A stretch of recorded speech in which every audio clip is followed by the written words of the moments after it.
Hello, and welcome to Harry Potter and the Methods of Rationality, the podcast.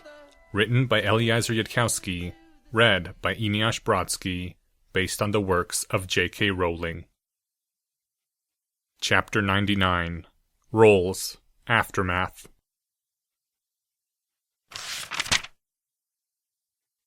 "10 days later, the first dead unicorn was found in the Forbidden Forest.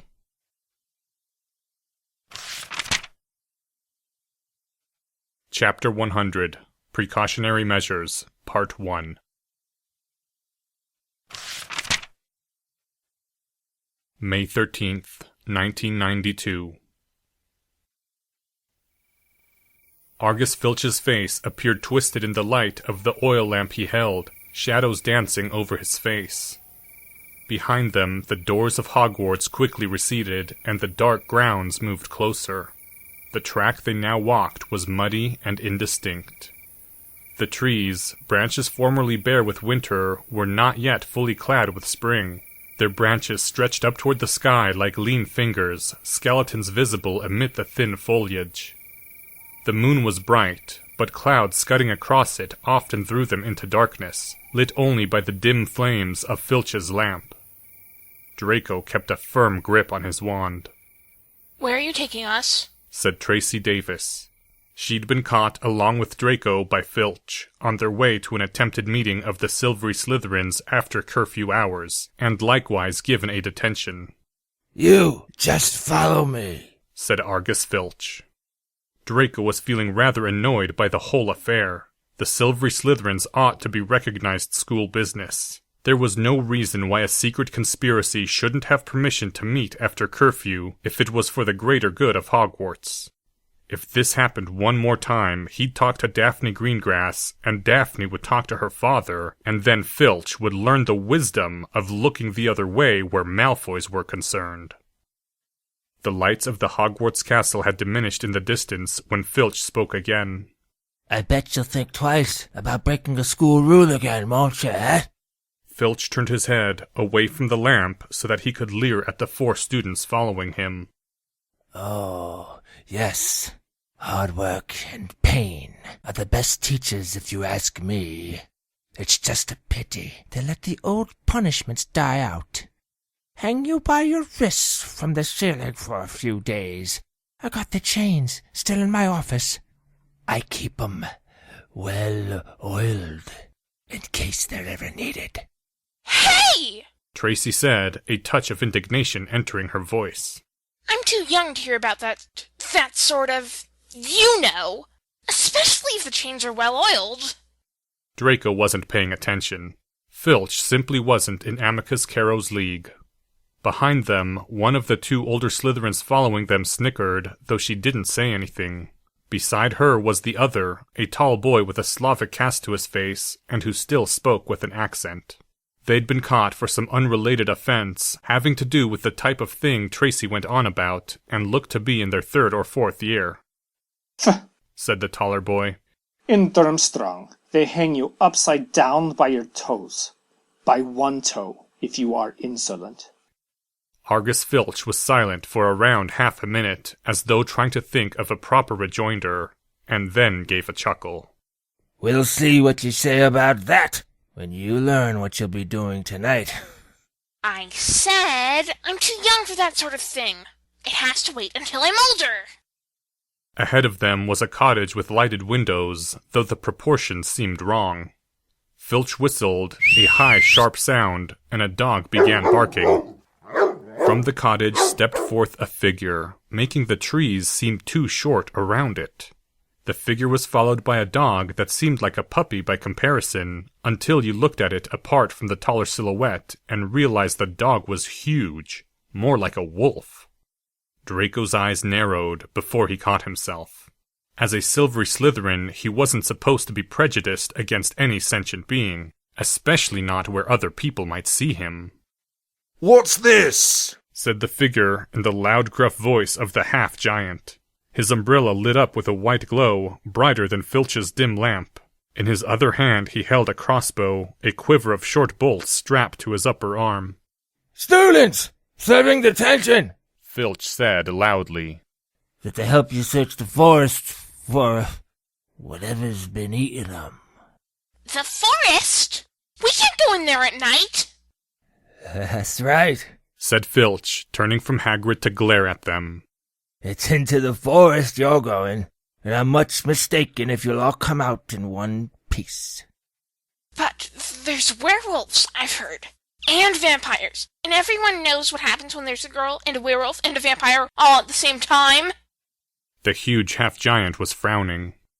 Argus, I had in mind you and maybe a few 7th years. There's not much point in bringing help if I'm to watch over 'em the whole time. Argus's face lit up with cruel satisfaction. That's their lookout, isn't it? Should have thought of them werewolves before they got in trouble, shouldn't they? Send them out alone. I shouldn't be too friendly to them, Hagrid. They're here to be punished, after all. The half-giant gave a massive sigh. It sounded like a normal man having all the air driven out of his lungs by a bludgeoning hex. You've done your bit. I'll take over from here. I'll be back at dawn, said Filch. for what's left of 'em. He added nastily, and he turned and started back toward the castle, his lamp bobbing away in the darkness. Right then.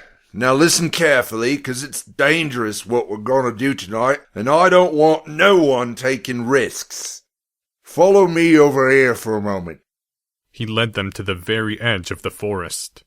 Holding his lamp up high, he pointed down a narrow, winding earth track that disappeared into the thick black trees. A light breeze blew over Draco's head as he looked into the forest. There's someone in there that's been eating unicorns. Draco nodded. He distantly remembered hearing something along those lines a couple of weeks ago, toward the end of April. Did you call us to track down a trail of silvery blood to a wounded unicorn? No, said Draco, though he managed to stop the reflexive sneer. Filch gave us the detention note at lunch today, at noon. Mr. Hagrid wouldn't wait that long to find a wounded unicorn. And if we were looking for something like that, we'd look in the day when it's bright. So, Draco held up a finger like he'd seen Inspector Leon do in plays. I infer that we're looking for something that only comes out at night. Aye, said the half-giant, sounding thoughtful.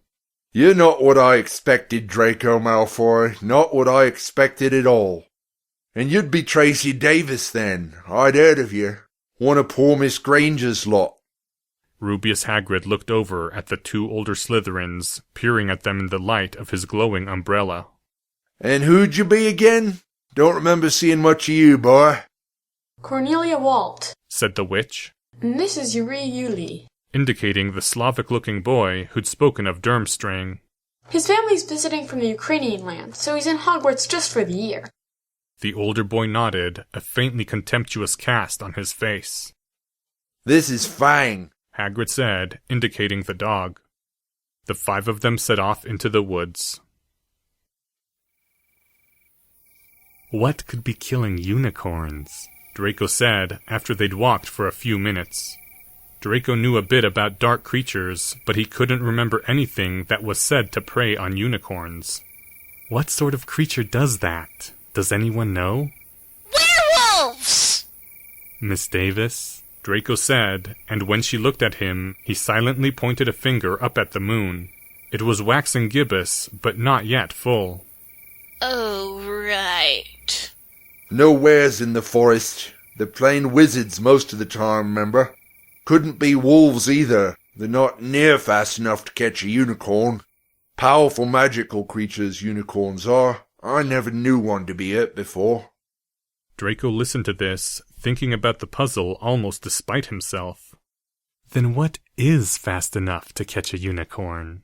Wouldn't have been a matter of speed, Hagrid said, giving Draco an indecipherable glance. There's no end to the ways that creatures hunt. Poison, darkness, traps, imps as can't be seen or heard or remembered even as they're eating your face. Always something new and wonderful to learn. A cloud passed over the moon, casting the forest into shadow lit only by the glow of Hagrid's umbrella. Myself, I think we might have a Parisian Hydra on our hands. And no threat to a wizard, you've just got to keep holding 'em off long enough, and there's no way you can lose. I mean, literally no way you can lose so long as you keep fighting. Trouble is, against a Parisian Hydra, most creatures give up long before. Takes a while to cut down all the heads, you say. Bah! said the foreign boy. In Durmstrang, we learned to fight Buchos Hydra. Unimaginably more tedious to fight. I mean, literally, cannot imagine. First years not believe us when we tell them winning is possible. Instructor must give second order, iterate, until they comprehend. They walked for nearly half an hour, deeper and deeper into the forest, until the path became almost impossible to follow because the trees were so thick.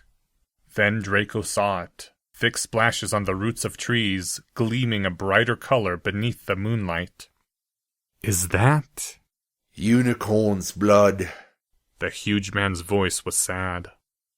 In a clearing ahead, visible through the tangled branches of a great oak, they saw the fallen creature, splayed beautiful and sad upon the ground, the dirt around her shining moon-silver with pooled blood.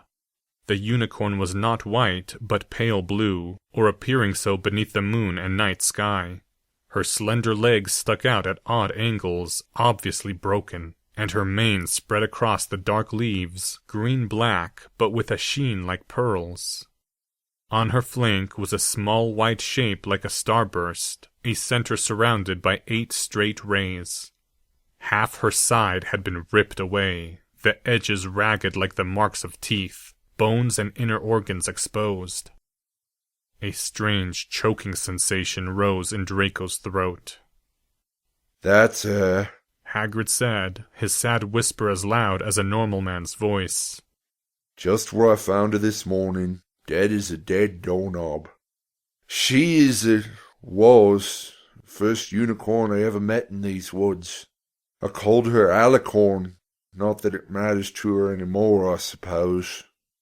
You named a unicorn Alicorn, said the older girl. Her voice was a bit dry. But she doesn't have wings. An alicorn's a unicorn's horn. Don't know where you all started thinking it just meant a unicorn with wings. There's no such thing I ever heard. It's just like naming a dog Fang. He indicated the huge wolf-like dog that barely came to his knees. What'd you have called her? Hannah or some such? I gave her a name that would have meant something to her. Common courtesy, I call it. Nobody said anything to this, and after a further moment, the huge man gave a sharp nod. We'll start our search from here, the last place it struck. We're gonna split into 2 parties and follow the trail in different directions. You two, Walt and Yulia, you'll go that way and take Fang. There's nothing that lives in the forest that'll hurt you if you're with Fang. Send up green sparks if you find something interesting. Send up red sparks if anyone gets into trouble. Davis, Malfoy with me. The forest was black and silent. Rubeus Hagrid had dimmed the light of his umbrella after they'd set out, so that Draco and Tracy had to steer themselves by the light of the moon, not without occasional trips and falls. They walked past a mossy tree stump, the sound of running water speaking of a stream somewhere close by. Now and then, a ray of moonlight through the branches above lit a spot of silver-blue blood on the fallen leaves. They were following the trail of blood, toward where the creature must have first struck the unicorn. There's rumors about you, Hagrid said in a low voice, after they'd walked for a while. Well, they're all true. All of them. Not you. Did you really testify under Veritas serum that you tried to help Miss Granger? 3 times it was? Draco weighed his words for a while, and finally said, yes. It wouldn't have done to appear too eager to claim credit. The huge man shook his head, his great feet still stomping silently through the woods. I'm surprised, to be honest.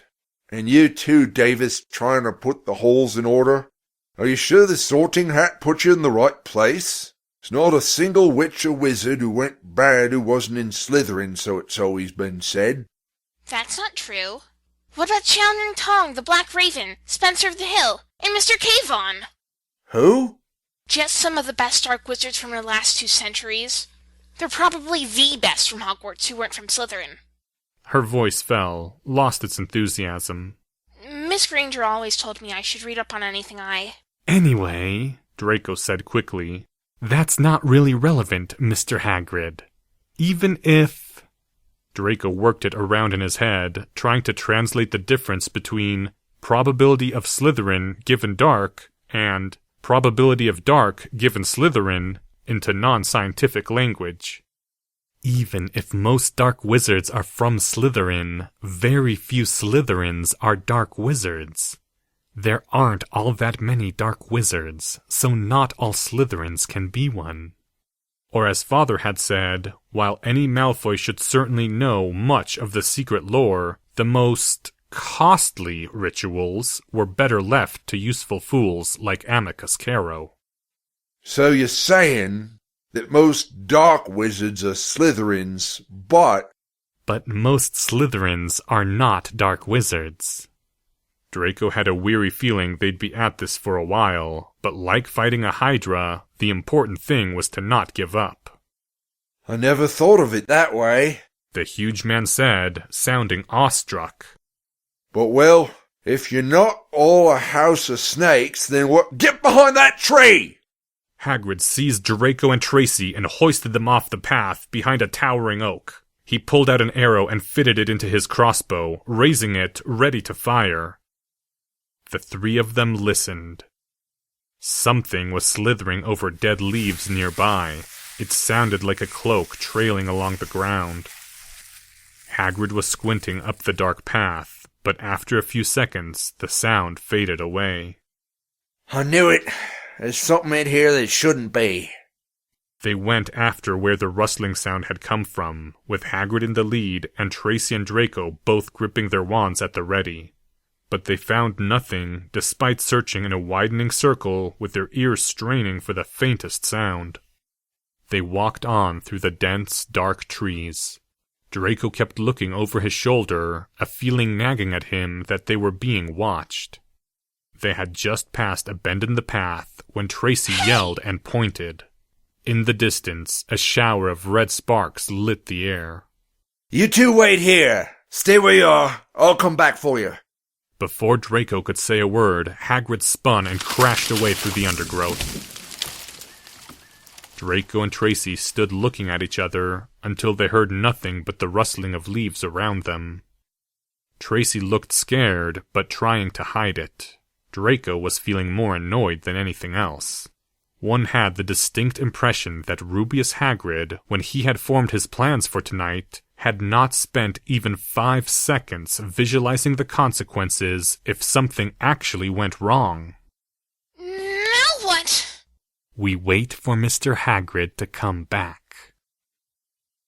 The minutes dragged by. Draco's ears seemed sharper than usual, picking up every sigh of the wind, every cracking twig. Tracy kept looking up at the moon, as though to reassure herself that it wasn't full yet. I'm getting a little nervous, Mr. Malfoy. Draco thought about it a bit. To be honest, there was something... Well, it wasn't that he was a coward, or even that he was scared. But there had been a murder at Hogwarts, and if he had been watching himself in a play, having just been abandoned in the Forbidden Forest by a half-giant, he would currently feel like yelling at the boy on stage that he should... Draco reached into his robes and took out a mirror. Tapping the surface showed a man in red robes, who frowned almost immediately.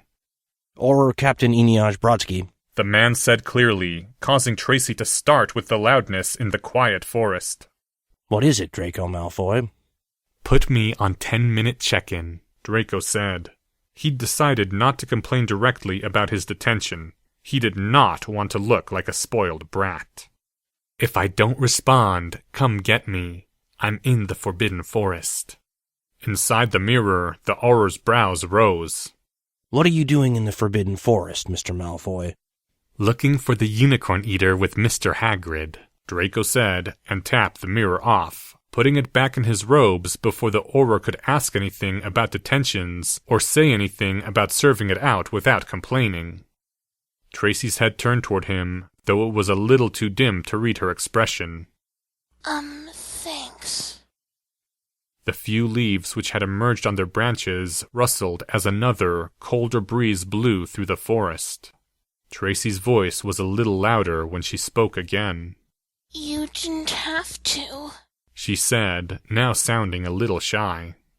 "Don't mention it, Miss Davis." The dark silhouette of Tracy put a hand to her cheek, as though to conceal a blush that wasn't visible anyway. I mean, not for me. No, really, don't mention it. At all. He would have threatened to take out the mirror and order Captain Brodsky not to rescue her, but he was afraid she would consider that flirting. Tracy's silhouetted head turned from him, looked away. Finally she said, in a smaller voice, It's too soon, isn't it? A high scream echoed through the woods, a not quite human sound, the scream of something like a horse, and Tracy shrieked and ran. "No, you Nimrod!" Draco yelled, plunging after her. The sound had been so eerie that Draco wasn't absolutely certain where it came from, but he thought that Tracy Davis might, in fact, be running straight toward the source of that eerie scream. Brambles whipped at Draco's eyes. He had to keep one hand in front of his face to shield them, trying not to lose track of Tracy because it seemed obvious that, if this was a play and they got separated, one of them was going to die. Draco thought of the mirror secured within his robes, but somehow knew that if he tried to take it out one-handed while running, the mirror would inevitably fall and be lost. Ahead of them, Tracy had stopped, and Draco felt relieved for an instant, before he saw. Another unicorn lay on the ground, surrounded by a slowly widening pool of silver blood, the edge of the blood creeping across the ground like spilled mercury. Her coat was purple, like the color of the night sky, her horn exactly the same twilight color as her skin, her visible flank marked by a pink star blotch surrounded by white patches. The sight tore at Draco's heart, even more than the other unicorn, because this one's eyes were staring glassily right at him. And because there was a blurring, twisting form feeding on an open wound on the unicorn's side, like it was drinking from it. Draco couldn't understand, somehow couldn't recognize what he was seeing. It was looking at them!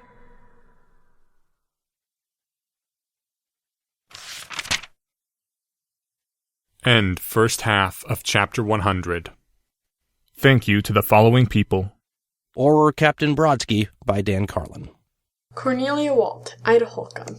Hagrid by Willie M. McAllister. Argus Filch by Jay Novella. Tracy Davis was voiced by Lucky. Lance Finney. This chapter's original text, production notes, and attribution links, along with archives and much more, can be found at hpmorpodcast.com. If you would like to learn more about the art of rationality, please visit lesswrong.com, an online community of aspiring rationalists founded by Eliezer Yudkowsky.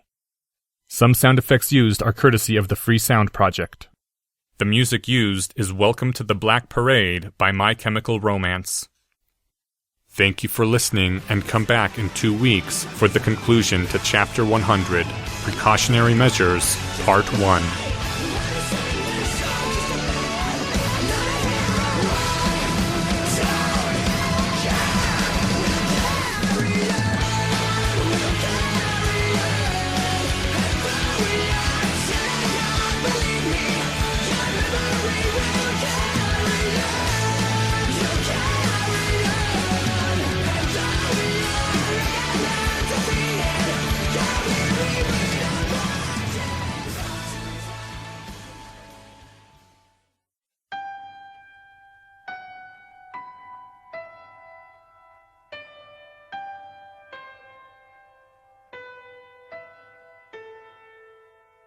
Hello, and welcome to Harry Potter and the Methods of Rationality, the podcast. Written by Eliezer Yudkowsky, read by Eneasz Brodsky, based on the works of J.K. Rowling. A quick note for those who listened to the previous episode when it first aired. Dan Carlin of Hardcore History has been awesome and generous enough to donate his voice as Auror Captain Brodsky. If you would like to hear him in action, I have updated the old version of Chapter 99 and 100A with a new MP3. Second half of Chapter 100, Precautionary Measures, Part 1. The blurring, seething, unrecognizable darkness seemed to turn to regard them. A hiss came from it, like the hiss of the deadliest snake which ever had existed. Something more dangerous by far than any blue crate. Then it bent back over the wound in the unicorn and continued to drink. The mirror was in Draco's hand, and it remained lifeless as his finger mechanically tapped at the surface, over and over. Tracy was holding her wand now, saying things like Prismatis and Stupefy, but nothing was happening. Then the seething outline rose up, like a man rising to his feet, only not so. And it seemed to scuttle forward, moving with a strange half-jump across the dying unicorn's legs, approaching the two of them. Tracy tugged at his sleeve and then turned to run. Run from something that could hunt down unicorns. Before she could take 3 steps, there came another terrible hiss, burning his ears, and Tracy fell to the ground and did not move. Somewhere in the back of his mind, Draco knew that he was about to die. Even if the Auror checked his mirror this very instant, there was no way anyone could get here fast enough. There was no time. Running hadn't worked. Magic hadn't worked.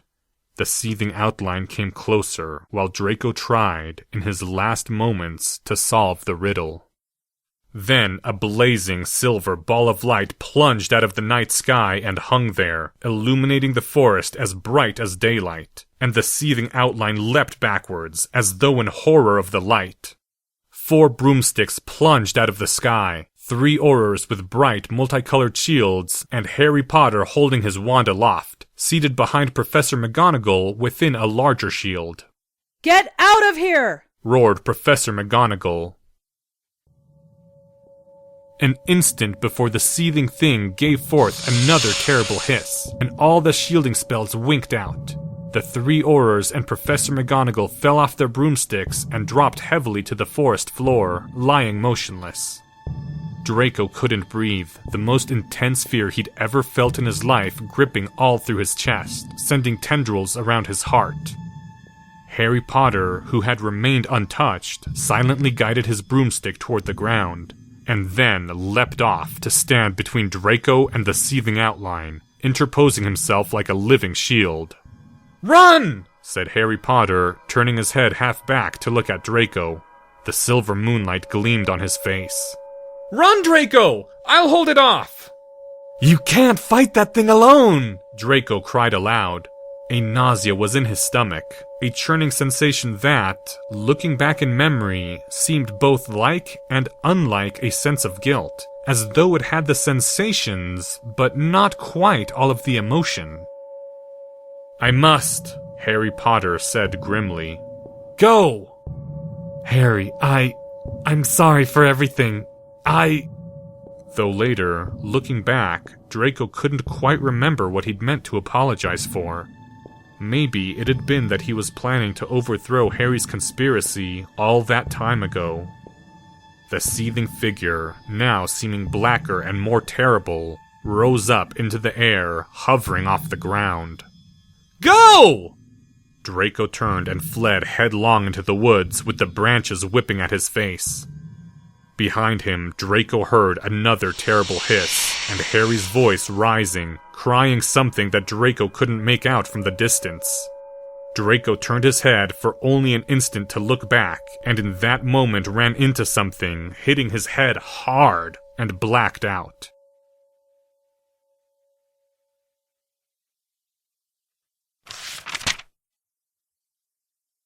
Harry held a tight grip on his wand, a prismatic sphere glowing around him. He stared levelly at the seething, blurring form in front of him and said, "What on earth are you doing?" The seething blurs resolved, reformed, relaxed back into a hooded form. Whatever concealment had been at work, a device rather than a charm, Harry guessed, since the magic had been able to affect him, had prevented his mind from recognizing the shape, or even that the shape was human. But it hadn't prevented Harry from recognizing the sharp sense of doom. Professor Quirrell stood straight with silver blood all down the front of his enshrouding black cloak, and gave a sigh, looking at the fallen forms of 3 Aurors, Tracy Davis, Draco Malfoy, and Professor McGonagall. "I had honestly thought that I jammed that mirror without alarm. What were 2 first-year Slytherins doing alone in the Forbidden Forest? Mr. Malfoy has more sense than this. What a fiasco." Harry didn't answer. The sense of doom was as strong as Harry could ever remember feeling it, a feeling of power in the air so great that it was almost tangible. Some part of him was still viscerally shocked at how fast the shield surrounding the Aurors had been torn apart. He almost hadn't been able to see the successive lashes of color which had torn away the shields like tissue paper. It made the duel Professor Quirrell had fought against the Auror in Azkaban look like a mockery, a child's game. Though Professor Quirrell had claimed, then, that if he'd fought for real, the Auror would have been dead in seconds. And Harry knew now that this was also true. Just how high did the power ladder go? "I take it," Harry said, managing to keep his voice steady, "that your eating unicorns has something to do with why you'll get fired from the defense professor position. I don't suppose you'd care to explain in considerable detail?" Professor Quirrell looked at him. The almost tangible sense of power in the air seemed to diminish, drawing back into the defense professor. "I shall indeed explain myself. I need to cast a few memory charms first, and then we may go off and discuss it, for it would not be wise for me to stay. You will return to this time later, as I know." Harry willed himself to be able to see through the cloak he had mastered, and knew that another Harry stood beside him, hidden by his own deathly halo. Harry then told his cloak to hide himself from himself once more, and it did. Being able to perceive your future self meant having to match the memory later. Harry's own voice said, then, sounding strange in present Harry's ears, "He has a surprisingly good explanation." Present Harry remembered the words as best he could. Nothing more was said between them. Professor Quirrell walked to Draco Malfoy's form and chanted the spell of the false memory charm. The defense professor stood there for perhaps a minute, seemingly lost to the world. Harry had been studying memory charms these last couple of weeks, though he couldn't have helped cast the spells unless he was willing to exhaust himself almost completely, and for some reason they wanted an Auror to lose every single life memory involving the color blue. But Harry had some idea now of the concentration which the far more difficult false memory charm entailed. You had to try to live the other person's entire life inside your own head, at least if you wanted to create the false memory charms with less than a 16-to-1 slowdown as you separately crafted 16 major tracks of memory. It might have been quiet, there might have been no outward sign, but Harry knew something of the difficulties now, and he knew to be impressed. Professor Quirrell finished and moved on to Tracy Davis, then the 3 Aurors, and finally Professor McGonagall. Harry waited, but future Harry made no protest. It was possible that even Professor McGonagall, if she'd been awake, wouldn't have protested. It was not yet the Ides of May, and apparently there would be a surprisingly good explanation. With a gesture, Draco's stunned body was lifted and sent a short distance into the woods before being carefully deposited on the ground. Then a final gesture from Professor Quirrell ripped a huge chunk out of the unicorn's side, leaving behind ragged edges. The raw meat hovered in the air, then wavered in vanishment and was gone. done. I must depart this place now, Mr. Potter. Come with me, and remain here." Professor Quirrell strode away, and Harry followed and remained behind. They walked through the woods in silence for a time, before Harry heard faint voices in the distance. The next set of Aurors, presumably, after the first set had fallen out of contact. What his future self was saying, Harry didn't know. "They won't detect us, nor hear our speech." The sense of power and doom around the defense professor was still strong. The man seated himself on a tree stump, one where the light of the almost full moon fell full on him. "I should first say that when you speak to the Aurors in the future, you should tell them that you frightened away the seething dark, the same as you did that Dementor. It is what Mr. Malfoy will remember seeing. It may cause some alarm if they conclude that some horror kin to Dementors, and strong enough to break the Auror's shields, is loose in the Forbidden Forest. But I could not think of what else to do. If the forest is better guarded after this... But with any luck, I have already consumed what I need. Would you mind telling me how you arrived so quickly? How did you know Mr. Malfoy was in trouble?" After Captain Brodsky had learned that Draco Malfoy was in the Forbidden Forest, seemingly in the company of Rubeus Hagrid, Brodsky had begun inquiring to find out who had authorized this, and had still been unable to find out when Draco Malfoy had missed check-in. Despite Harry's protests, the Auror captain, who was authorized to know about time-turners, had refused to allow deployment to before the time of the missed check-in. There were standard procedures involving time. But Brodsky had given Harry written orders allowing him to go back and deploy an Auror trio to arrive 1 second after the missed check-in time. There had been a Patronus charm to locate Draco, which Harry had successfully willed to take the form of a ball of pure silver light, and the flight of Aurors had arrived on time to the second. "I'm afraid I couldn't say," Harry replied evenly.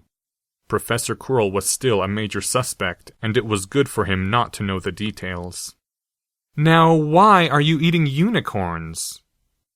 "Ah, as to that..." The man hesitated. "I was drinking the blood of unicorns, not eating them. The missing flesh, the ragged marks upon the body, those were to obscure the case, to make it seem like some other predator. The use of unicorn's blood is too well known." "I don't know it." "I know you do not, or you would not be pestering me about it. The power of unicorn's blood is to preserve your life for a time, even if you are on the very verge of death." There was a stretch of time when Harry's brain claimed to be refusing to process the words, which was, of course, a lie, because you couldn't know the meaning you weren't allowed to process without having already processed it.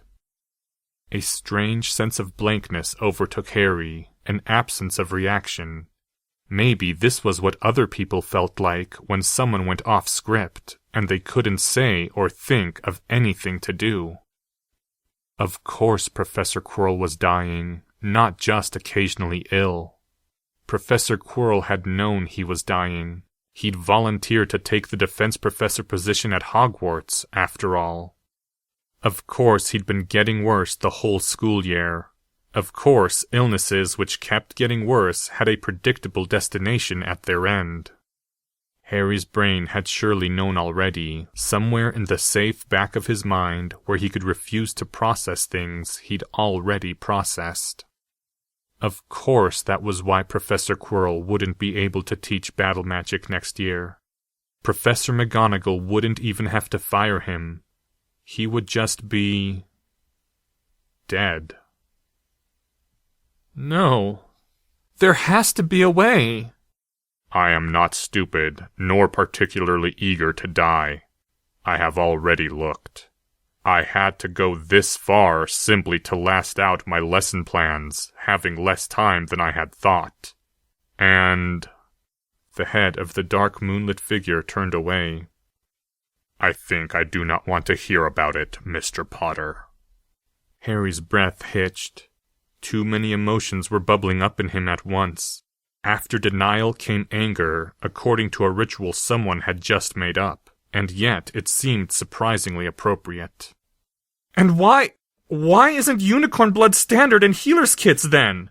To keep someone alive, even if they're on the very verge of dying from their legs being eaten? Because there are permanent side effects. Side effects? Side effects?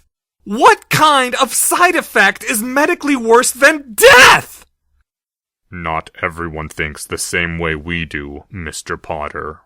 Though, to be fair, the blood must come from a live unicorn, and the unicorn must die in the drinking. Would I be here otherwise? Harry turned, stared at the surrounding trees. Have a herd of unicorns at St. Mungo's. Flew the patients there, or use port keys. Yes, that would work. Harry's face tightened, the only outward sign behind his trembling hands of everything that was welling up inside him. He needed to scream, needed some outlet, needed something he couldn't name, and finally Harry leveled his wand at a tree and shouted, "Defendo!" There was a sharp tearing sound, and a cut appeared across the wood. Defendo! Another cut. Harry had learned the charm only 10 days previously, after he'd started getting serious about self-defense. It was theoretically a second-year charm, but the anger pouring through him seemed to know no bounds. He knew enough now not to exhaust himself, and he still had power yet. Defendo! Harry had aimed at a branch this time, and it plummeted to the ground with a sound of twigs and leaves.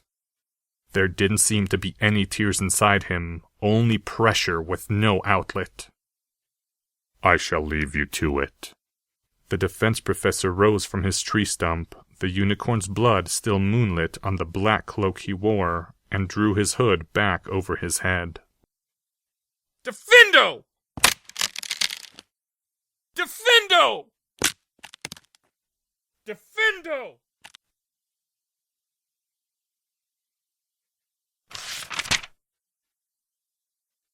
End Chapter 100. Thank you to the following people. Minerva McGonagall, read by Autumn Rachel Dryden. Casey Davis was voiced by Lucky. This chapter's original text, production notes, and attribution links, along with archives and much more, can be found at hpmorpodcast.com. If you would like to learn more about the art of rationality, please visit lesswrong.com, an online community of aspiring rationalists founded by Eliezer Yudkowsky. Some sound effects used are courtesy of the Free Sound Project. Background music provided by freestockmusic.com.